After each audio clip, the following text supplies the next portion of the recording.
Hello and thank you for joining us on Joburg today, where we aim to keep you well informed. Do take a look at our C40 section for updates on climate change.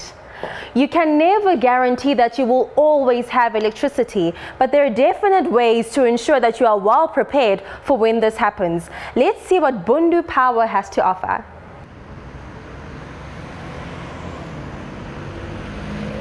If you're solely reliant on one provider, it's impossible to have full security. You can never guarantee that you're going to have electricity.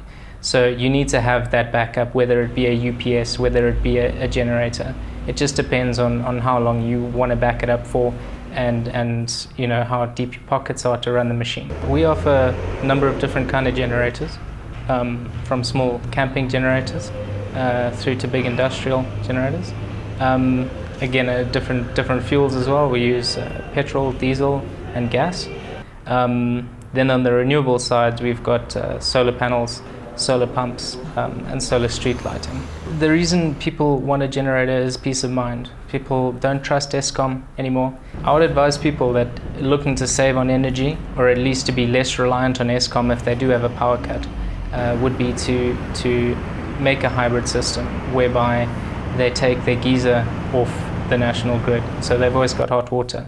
To put their stove on gas, it means they'll always be able to cook their food. Those two items alone account for 50% of your household usage. I think that the South African public at large generally will go, when there's a power outage, they'll go out and they'll buy a generator from a wholesaler or a big retailer.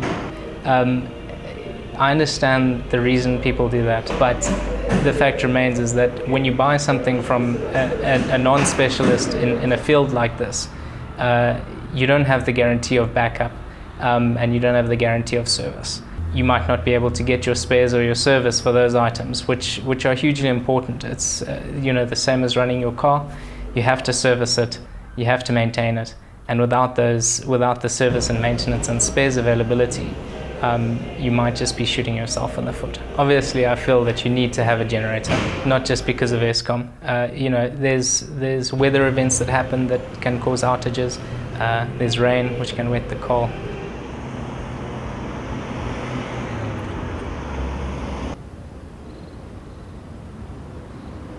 This is Minalta and this is Joburg Today.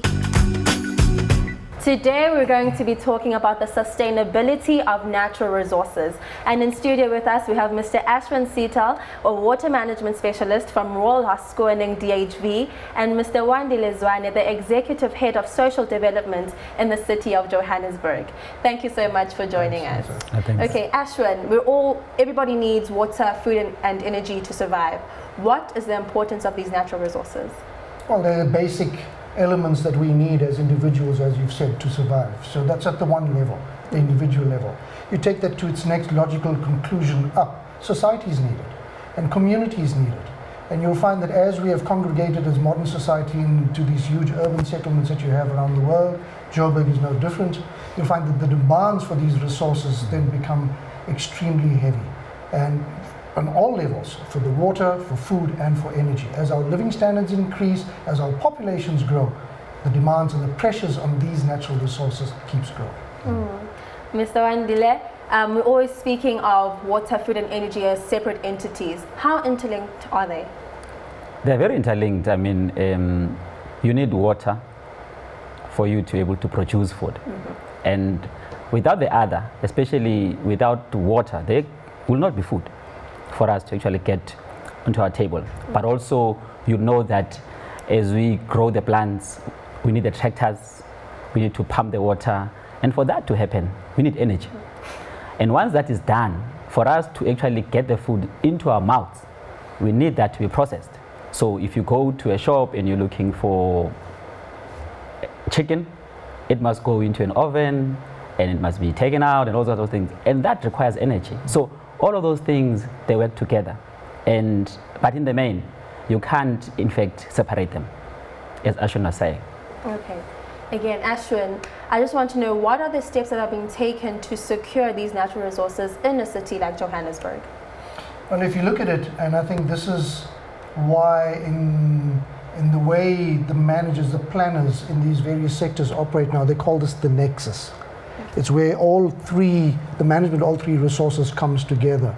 And traditionally, we tend to operate in silos. Water management, we build dams, we build pipelines to move water from where it is to where people need it.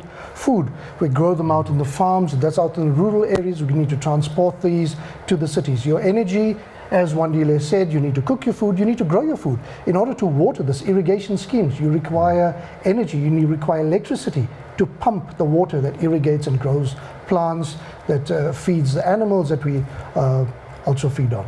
So yeah, that's where the planning that goes on to ensure that these resources are always available for people happens in those silos, but it comes together more at a local level. Okay, thank you. And then, according to research, 42% of the population living in Johannesburg is found in disadvantaged areas, and thus they're considered to be food insecure. Firstly, I just want to know, what does it mean to be food insecure, and what strategies have been put in place to address these? Okay. The notion of food insecurity has to do with the ability of somebody to have access to food. Okay, and that not just food, nutritious food, that enables people to be healthy and be productive. But in our city, we find that a number of people are not having enough access to food. Now, as a country, we don't have a food problem. But the problem we have is the ability of people to get the food. And that has to do with the prices that we have, whether people can afford the food or not, firstly. But secondly, the cost of food itself. Because for many people, especially the people that you are referring to, they have to get into a transport to get the food itself. So in Johannesburg, I mean, as you correctly say, we know for a fact that a number of people go to bed without food at least 3 times a month. And that's a huge, huge problem. Yes. So what are we doing as a city? Because if the issue is around price, we have said in the city, we need to then bring food closer to people. In that way, then people can get food in cheaply, because if it's grown locally, all those costs that are taken in when the food is transported like 100 kilometers into Johannesburg don't become a factor anymore. So we're getting as many people as possible to begin to grow food locally. But at the same time, the city, we're very interested also in getting particularly young people to get into the agro-processing sector, so that even as we are able to sell and get people to access food, fresh food, locally, we then able to say, are we then able to get people to say, we can begin to manufacture some of the food locally? So at the same time, we are also in Joburg, making sure that we are developing across the regions in the city. We're setting up support systems. So you can go into a center if you're interested and say, you know what, I'm not able to have food every day. We say in Joburg, we want to help you, and we want to say, firstly, consider growing your own food at home. In that way, you know that you can supplement what you have, firstly. But secondly, we also looking at different pieces of land that you have in Joburg. You know that many of our spaces are probably used for dumping and those kind of things, but you also have a lot of open land. We begin to say to communities, organize yourself, work as cooperatives.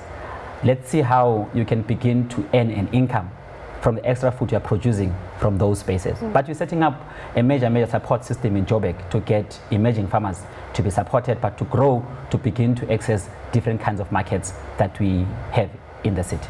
Okay, and then finally, what is the political will behind water management in Gauteng?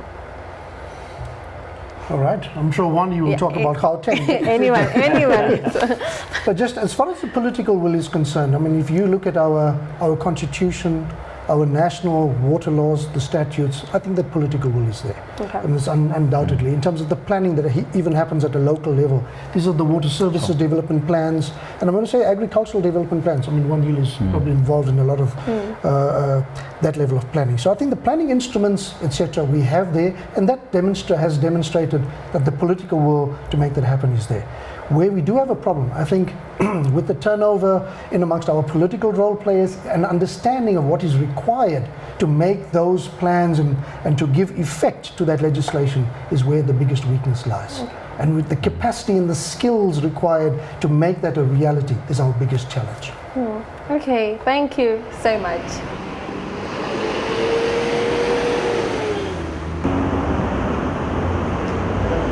My name is Robin. This is Joburg today. Keep the conversation going on social media by following us on Twitter at Joburg Today and liking us on Facebook, joburgtoday.tv. Leave your comments and hashtag Joburg Today. Also, when you're on the go, catch us on pockettv.mobi, and that is pocket with an I. With that being said, that is the end of today's show, but don't forget to check out the special focus section for more city coverage and look to Cap Talk so that you can stay on top of the latest issues. That is it from me. I love and I leave you with Ordinary Boy by Craig Hines. Till next time. Balcony TV. Hey guys, welcome back to Balcony TV Johannesburg. I'm your host Julian, and we're hanging out here at Randlords on a beautiful summer's day with Craig Hines. How you doing? Very good. Talking Yeah, to the very mic good, there. thanks, Julian. Yeah. Awesome. It's taken me a year to get you on the show. You know that. Since we had that beer at the pub. I must actually chat to Esty because I've told her to answer her phone. A year, guys. All right. Well, it's been a year in waiting. What song are you going to play for us today? We're going to play the current single, which is a song called Ordinary Boy, off the album Ordinary Boy. Take it away. Thank you.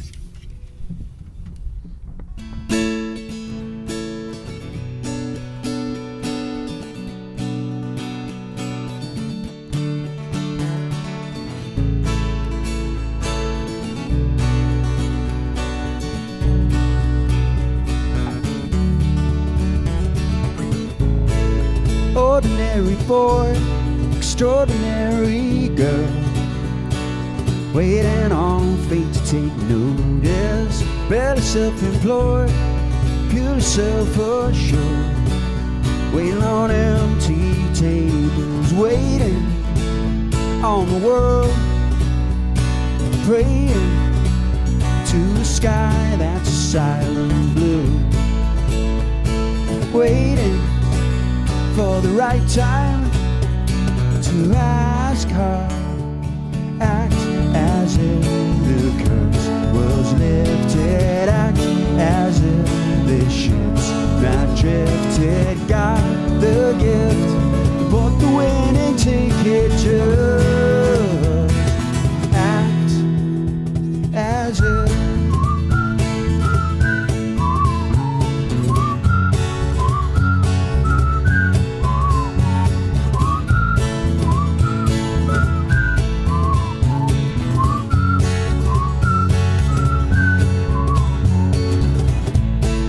Ordinary boy, extraordinary girl, makes him reach a little bit higher.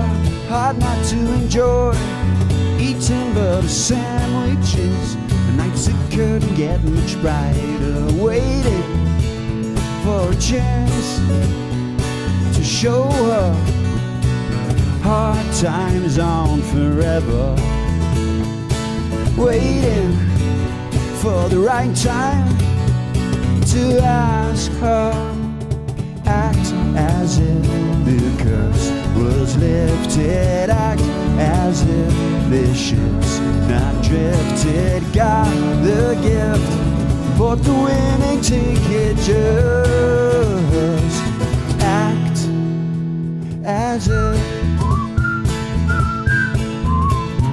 as if, as if,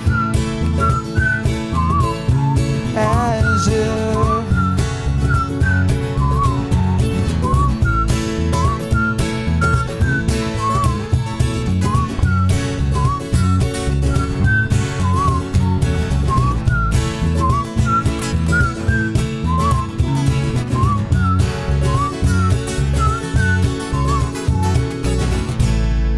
Ordinary boy, extraordinary girl, waiting on fate to take notice.